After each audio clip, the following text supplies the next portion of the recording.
तो सांग मैंने मुझे आज देखी किपर भाव में होममेड सांपू तैयारी और से सांपू किपर व्यवहार कले केश सुस्थ और गाढ़ और स्ट्रंग रहिबो। तो बजार सांपू रे बहुत प्रकार केमिकल थाए जेपरिक सल्फेट पाराबिन फ्रेग्रेंस देकी से बनाती। तो मो स्लैब को से ट्राए करे और हेयरफॉल बहुत बढ़े दिए। तेणु आज केमी सांपू बनैबी केमी यूज करेंगे आ गोटे सिक्रेट कथा भी कहबी जोटा को शेष जाए वीडियोटी देखंतु।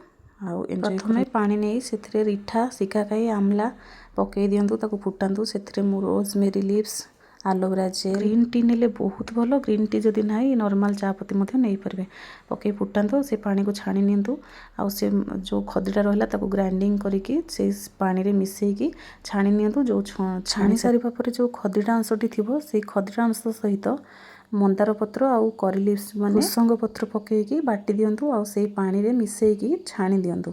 छाणी सारला परे ताकू से छाणी थिबा पानी को जमती मुंडरे किछि लागीबनी सब तो से भाया से पानी को लेकिन सांपू करेंगे। सिक्रेट है लेंबू नड़िया तेल ताकू मुंडरे एमती मारतु मिसेकी आज मारे पुणी काली मारे परदिन को मारिकी मुंड सफा करेंगे। 3 दिन एमती कले मुंडर केश झड़ुव जदि बहुत जोरे तो झड़वा इमिडिएटली बंद होपर यही सांपू आपण मैंने केश धुवंतु देखिए केश झड़वा बंद हो सिल्की साइन हो। जदि मो भिडियोटी आपको भल लगुए लाइक करूँ शेयर करूँ सब्सक्राइब कर दिंतु मैंने नुआ नुआ वीडियो।